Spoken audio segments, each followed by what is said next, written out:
अब कारिका संख्या 9।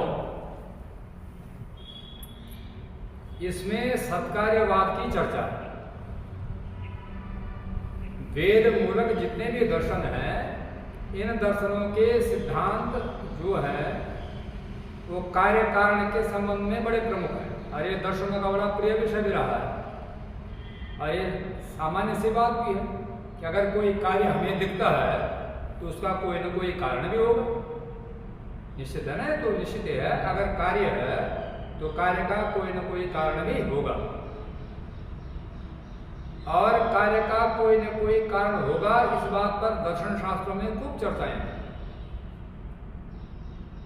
सांख्य सत्कार्यवाद मानता है, न्याय दर्शन असत्कार्यवाद मानता है और दर्शनों में भी यह चर्चा है कि सद असत कार्यवाद ऐसा भी है।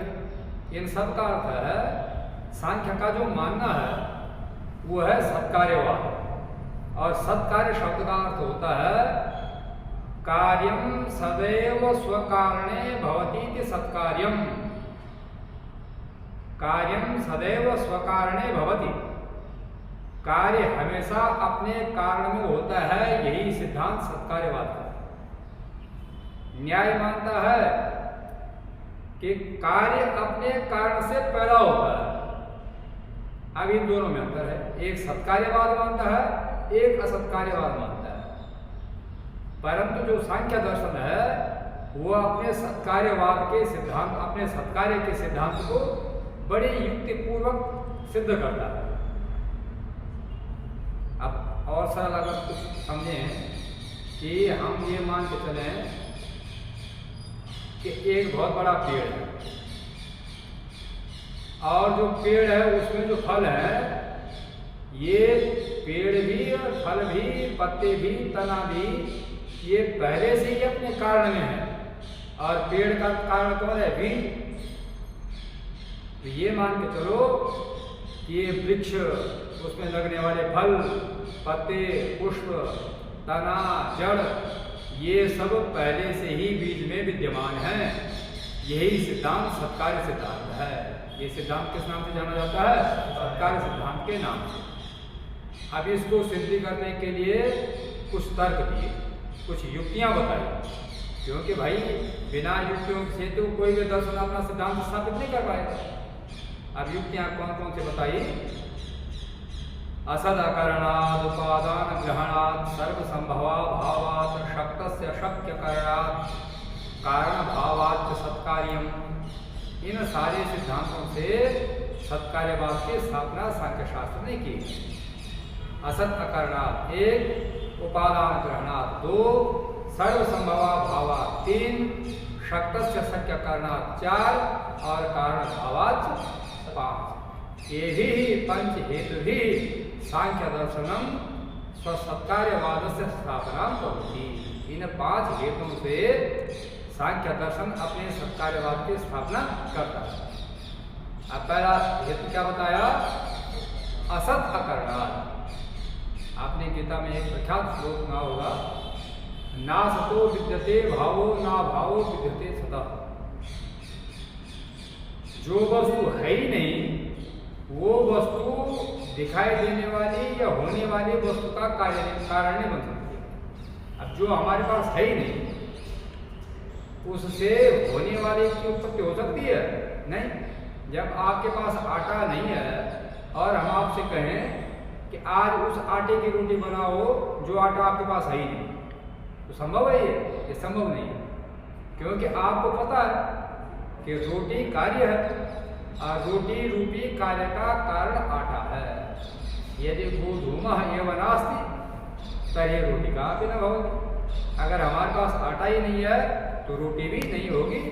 उसके लिए है असत अकरणात्। असत माने न होना, और न होना अकरणात्, कारण भी नहीं बन सकता, साधन भी नहीं बन सकता है। जब मिट्टी है ही नहीं तो घड़ा भी नहीं बन सकता है। तो इससे सिद्ध हुआ कि कार्य हमेशा अपने कारण में पहले से ही विद्यमान है और आपको पता है कि घड़ा मिट्टी में पहले से ही विद्यमान है, तभी तो बना उससे। रोटी आटे में पहले से ही विद्यमान है, तभी बनी ना उससे। अगर आटा होता ही नहीं तो होने वाली रोटी क्या न होने वाले आटे से बनती? नहीं बनती। तो ये सिद्धांत का नाम हुआ असत अकरणात्। दूसरा हेतु बताया उपादान ग्रहणात्। उपादान, अब उपादान एक प्रकार का कारण है और न्याय और वैशेषिक दर्शन तो तीन कारण मानते हैं, समवाय कारण, असमवाय कारण और निमित्त कारण। लेकिन सांख्यादिक दर्शन दो कारण मानते हैं, एक उपादान कारण और एक निमित्त कारण।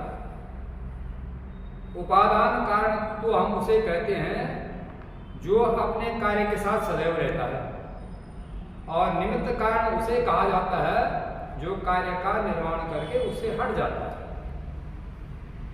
अब मान लो हमने घड़ा रूपी कार्य हमारे पास, हमने घड़ा बनाया तो मिट्टी उसका उपादान है, क्योंकि जब तक घड़ा रहेगा मिट्टी उसके साथ हमेशा रहेगी। तो उपादान कारण अपने कार्य के साथ सदैव रहता है और निमित्त कारण उस कार्य को जन्म दे करके कार्य का निर्माण करके कार्य से हट जाता है। जैसे कुंभकार है, घड़ा, कुम्हार घड़ा बनाने वाला, उसने घड़ा बनाया और अपने आप उससे अलग, अब हमेशा कुंभकार क्या घड़े के साथ चिपका रहता है? नहीं, और मिट्टी घड़े के साथ हमेशा है। तो उपादान ग्रहणात्, इस तर्क से भी सत्कार्य की सिद्धि होती है। तो जैसे सबको पता है, अब मान लो आप लोगों को दही चाहिए तो दही चाहने वाला व्यक्ति किस चीज को ग्रहण करेगा? दूध को। किसको ग्रहण करेगा? दूध को। बोलो, किसको ग्रहण करेगा? दूध को, क्योंकि दध्यर्थी चाहता है, जानता है कि दूध में ही दही विद्यमान है। आप चाहिए हमको दही और जमाने लग जाए हम पानी, कि पानी जमाओ, पानी से दही बन जाएगा, ऐसा होगा? नहीं, क्योंकि हमें पता है कि दही का उपादान दूध का उपादान, दही का उपादान दूध ही है। इसलिए प्रत्येक निश्चित कार्य को चाहने वाला व्यक्ति निश्चित उपादान का ही ग्रहण करता है। दही रूपी कार्य को चाहने वाला व्यक्ति दूध रूपी उपादान कारण को ही ग्रहण करता है। इस सिद्धांत से भी सत्कार्यवाद की स्थापना होती है। तीसरी युक्ति बताई सर्वसंभवा भावा। अगर कार्य अपने कारण में पहले से विद्यमान न हो तो हर वस्तु से हर वस्तु बन जाए, हर वस्तु से हर वस्तु की निर्मित हो जाए। अरे मिट्टी से दही बन जाए, दूध से घड़ा बन जाए, है ना, पत्थरों से कपड़ा बन जाए।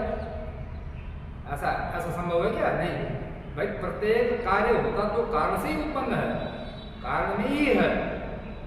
लेकिन अगर हम ये सिद्धांत न माने सत्कार्य का सिद्धांत, तो हर वस्तु से हर वस्तु पैदा हो जाएगी।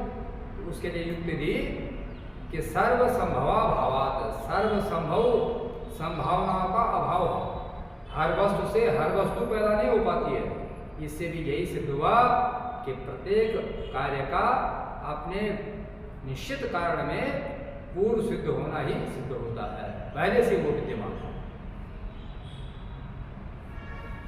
चौथी युक्ति बताई शक्तस्य शक्य करणात्। शक्त बोलते हैं जो बना सके, पैदा कर सके, और शक्य बोलते हैं जो उससे उत्पन्न होता है। अब मिट्टी है शक्त और घड़ा है शक्य। आए ना बात समझ में आपको?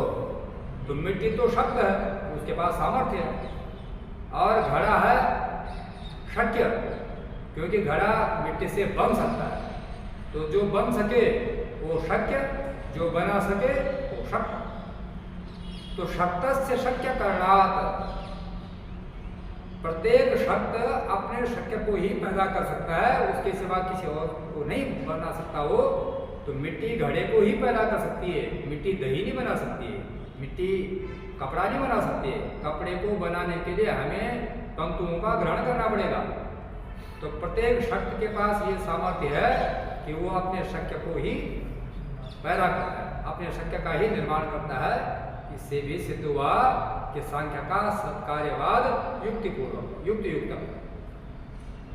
और पांचवा हेतु बताया कारण भावाच्च, बिना कारण के कार्य की उत्पत्ति हो ही नहीं सकती।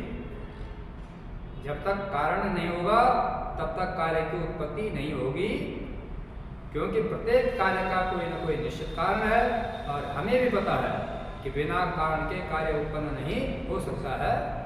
ये भी पंच हेतु भी सांख्य सम्मत सत्कार्य सिद्धांत स्वीकार्य अस्ति। इन 5 हेतुओं से यह सिद्ध हुआ कि सांख्य का जो सत्कार्य सिद्धांत है वो ग्रहण करने योग्य है।